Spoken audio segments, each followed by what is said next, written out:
Hello! Aujourd'hui, nous allons nous connecter pour la première fois à l'interface de gestion de votre site via le CMS wordpress.org. Alors, un CMS, qu'est-ce que c'est? Tout d'abord, c'est l'acronyme de Content Management System ou système de gestion de contenu. Concrètement, il s'agit d'un logiciel qui vous permet de mettre en ligne des textes, des photos ou encore des vidéos sans avoir recours à la moindre compétence technique ou à la connaissance de code. WordPress a ceci de particulier que c'est un CMS open source, ce qui signifie qu'il a été développé et ensuite mis à disposition des internautes gratuitement. Ce développement est d'ailleurs dû à une communauté de développeurs passionnés qui aujourd'hui encore continuent de perfectionner le code afin que WordPress offre aux internautes des fonctionnalités qui soient en lien avec l'actualité de l'usage d'Internet et également des référenceurs. Puisqu'un site internet, c'est intéressant de l'avoir beau, qu'il soit esthétiquement séduisant et qu'on puisse naviguer correctement dessus. Mais c'est encore plus intéressant si les internautes, lorsqu'ils tapent des mots-clés sur les moteurs de recherche, tombent sur votre site parce qu'il a été correctement optimisé pour le SEO. Donc, je vous propose dans un premier temps d'aller jeter un coup d'œil sur ce que l'on peut faire grâce à ce logiciel, donc wordpress.org, avec un petit partage d'écran. C'est parti. Allez. Voilà. Donc, nous sommes sur le site institutionnel de Renault. Il ne s'agit pas ici pour Renault de vendre, mais bien de faire connaître son activité, son entreprise, de parler de ses talents, de parler à ses éventuels partenaires financiers et éventuellement de faire des relations publiques. Donc, ce site, très beau, très propre, a été réalisé sur WordPress. Vous voyez, on a plusieurs types de contenus, du texte, des témoignages, des vidéos, des informations issues des réseaux sociaux. Vous avez aussi la possibilité de vous inscrire à une newsletter. On remonte en un clic. C'est très, très bien fait. Les menus sont déroulants. Tout ça, c'est donc fait sur wordpress.org. Autre site institutionnel, Disney. Là aussi, il s'agit donc non pas de vendre ou de proposer du contenu en streaming, mais bien de parler de l'entreprise avec son actualité, son espace dédié aux investisseurs, au recrutement ou encore ses relations publiques avec la philanthropie ou l'environnement. Là aussi, nous avons un rapport avec les réseaux sociaux. Nous avons enfin un site institutionnel. S'il est encore nécessaire de vous prouver que WordPress est un système qui est vraiment utilisé par des grands noms, vous avez la Maison Blanche qui a donc utilisé WordPress pour développer son site internet institutionnel. Donc, WordPress permet de mettre en ligne des informations sur votre entreprise de manière très, très pro. Nous avons ensuite des entreprises comme Vogue. Donc, on est plus dans la mode, dans la presse, dans le blogging, dans l'actualité, où là aussi, on doit aller vite. On doit proposer du contenu qui change très, très régulièrement. Et c'est l'un des avantages de WordPress, c'est-à-dire que c'est quelque chose de très maniable et de participatif. Avec une plateforme WordPress, vous pouvez proposer à plusieurs personnes de collaborer sur un même site, ce qui signifie qu'ils vont pouvoir tous intervenir en tant que rédacteurs pour enrichir le site, rédacteur ou éventuellement développeur. WordPress est aussi un excellent .org est aussi un excellent outil de travail en équipe. Vous avez également Harvard qui a choisi WordPress pour son blog. Donc, il donne régulièrement des informations sur le contenu des cours, des petits extraits, il donne la parole à leurs enseignants. Donc, c'est assez bien fait. Et toujours intéressant, vous avez le New Yorker. Alors, j'ai choisi cet exemple, il s'agit de presse comme pour Vogue tout à l'heure, sauf qu'on connaît le New Yorker avec une identité visuelle très très forte. Ce sont des illustrations, c'est cette police de caractère art déco et vous pouvez voir qu'on retrouve sur le site internet développé sous WordPress cette identité visuelle dans les polices de caractère, dans les mises en page, dans les codes couleurs. WordPress vous permet de faire ça, vous permet d'avoir des sites qui correspondent à l'ambiance graphique que vous voulez donner à votre entreprise. Donc, certes, WordPress va vous donner un certain nombre de contraintes pour faire en sorte que votre site soit SEO friendly, c'est-à-dire qu'il puisse être correctement référencé par les moteurs de recherche. Néanmoins, vous avez une certaine quantité d'options que l'on peut rajouter grâce au plugin qui vous permet de faire des sites qui sont vraiment très beaux et performants. Et parmi les options que l'on peut rajouter, on a les boutiques en ligne. Donc, ce site qui est très très beau et très bien fait, non seulement vous parle d'écologie et d'un produit qui vous permet d'économiser les bouteilles en plastique ou les emballages, mais également vous permet de les acheter avec un catalogue de produits, des fiches produits qui sont complètes, des avis, des partages sur les réseaux sociaux et également des boutiques, le panier qui vous permet d'arriver jusqu'à l'achat. Ça gère les stocks, ces modules gèrent les stocks, les expéditions, les paiements. Tout ceci est fait sur wordpress.org. Alors on est bien d'accord, vous ne ferez pas Amazon ou Cdiscount sur WordPress. Vous avez PrestaShop qui est un CMS beaucoup plus adapté à ça.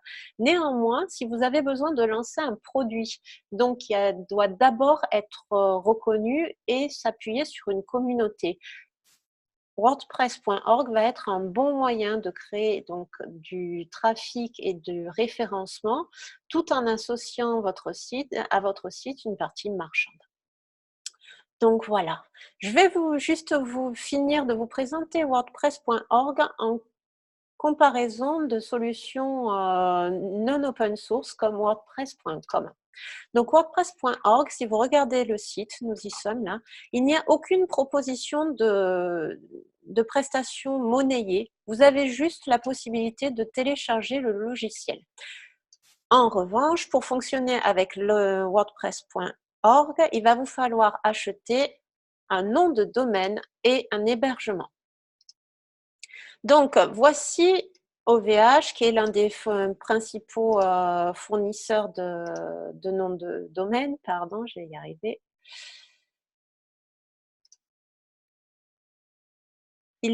Chez OVH, donc, ils sont non seulement registrars, c'est-à-dire qu'ils vous permettent de créer un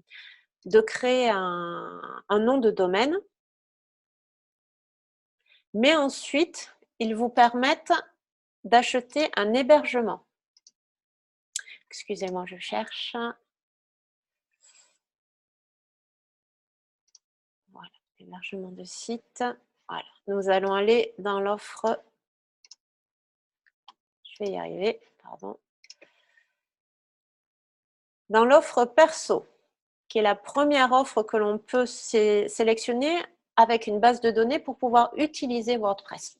Donc, concrètement, chez eux, chez OVH, mais chez les autres registrars et hébergeurs, vous allez pouvoir avoir un nom de domaine, déposer un nom de domaine, celui qui vous convient. Vous allez en rester le locataire officiel tant que vous paierez la redevance. Vous allez aussi pouvoir profiter de leur service Voice pour pouvoir vérifier que votre nom de domaine est disponible. Vous allez avoir 100 gigas d'espace de stockage sur leur serveur, ce qui permet quand même de mettre pas mal de photos, de vidéos à disposition de votre public. 10 adresses mail qui vont commencer par le nom qui vous convient, par exemple contact, finir par votre nom de domaine, ce qui fait quand même plus sérieux quand on a une entreprise. Et enfin, un trafic illimité. Tout ceci pour 3,59 € TTC par mois. Maintenant, je vous propose d'aller sur wordpress.org. .com, pardon. Donc sur le .com, on va vous proposer de créer un site internet, mais par contre, vous avez une offre gratuite avec très peu de fonctionnalités et plein de pubs. La première offre qui se rapprocherait de ce que propose WordPress.com ou .org est donc à C'est l'offre personnelle à 4 € par mois. Je vous rappelle que tout à l'heure, on était à 3,59 €. Pour 4 € par mois, vous allez avoir vous allez avoir le nom de domaine gratuit pendant un an, mais ensuite vous le paierez 14 €. Et vous allez avoir 6 gigaoctets d'hébergement au lieu de 100 que vous aviez précédemment. Ce qu'il faut savoir aussi, qui est important au-delà du financier, c'est que quand vous allez créer votre site sur ce logiciel qui donc n'est pas open source, donc dont le code n'est pas gratuit, WordPress.com reste propriétaire de votre création, non pas des images, les droits d'image vous restent acquis, les textes aussi, les montages vous restent acquis. En revanche, la technologie qui permet de mettre votre site en ligne, lui, elle, appartient à WordPress.com. Concrètement, ça veut dire que si un jour vous en avez marre de payer aussi cher que ça pour le service qu'ils vous proposent et que vous voulez aller à la concurrence, vous êtes obligé de refaire la totalité de votre site à la concurrence. À contrario, chez WordPress.org, le jour où vous trouvez que l'hébergement de OVH est trop cher ou pas assez performant, ou que vous souhaitez faire appel à un service d'un autre registrar. En moyenne, un nom de domaine, ça vaut 7 à 8 € par an, pas 14. Si vous voulez changer, vous changez simplement de contrat, vous demandez la migration chez un autre hébergeur et chez un autre registrar, vous mettez les nouvelles coordonnées de l'hébergeur sur votre site wordpress.org et c'est fini. Les fichiers restent à votre disposition. Vous devez migrer les fichiers que vous aurez téléchargés sur un autre serveur, mais la technologie et les fichiers de votre site restent à votre disposition, à votre propriété. Vous les installez sur le nouveau serveur, c'est fini, vous n'êtes absolument pas tributaire de votre prestataire de service. Quand on fait reposer son activité, son trafic, son acquisition de clients sur un site internet, sur la construction d'une communauté, c'est important d'être propriétaire, pleinement propriétaire de ces outils-là. Donc, je vous encourage à fonctionner vraiment avec des CMS qui sont open source. Il n'y a pas que WordPress, mais WordPress, vous l'avez vu dans les chiffres, est le plus utilisé. Donc, en définitive, celui qui est aussi le plus développé, le plus maintenu à jour à l'heure où je vous parle. Donc, maintenant que vous êtes parfaitement convaincu qu'il faut utiliser WordPress, allons nous connecter à votre interface de gestion. Donc ici, c'est l'interface de gestion. Pour les élèves Sud Campus, vous avez reçu un mail de ma part indiquant l'URL de l'interface de connexion, ainsi que votre mot de passe et votre identifiant. Pour ceux qui ne sont pas élèves Sud Campus, donc qui n'ont pas accès à l'espace d'apprentissage, sachez simplement qu'une fois que vous avez acheté votre hébergement et votre nom de domaine, vous pouvez installer WordPress sur votre site, sur votre hébergement, en un clic. À ce moment-là, vous recevrez un mail en tout point semblable à celui que j'ai envoyé à tous les élèves, comportant le lien donc, qui mène à cette interface de gestion spécifique à votre site, votre identifiant et votre mot de passe. Donc maintenant que nous sommes là, si vous avez été malin et fait, comme je vous l'ai indiqué, l'ouverture de votre compte sur votre coffre-fort numérique tel que Dashlan, il vous reste donc à sélectionner dans Dashlan les informations. Ah, il ne veut pas. Pardon.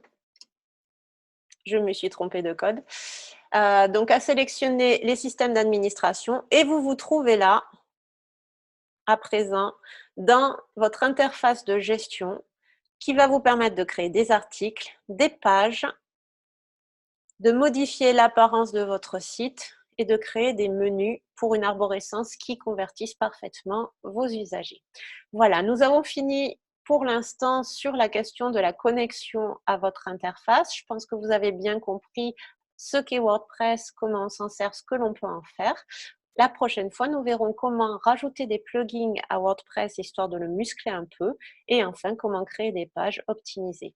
Je vous souhaite de bons clics d'ici à ce qu'on se revoit et à bientôt.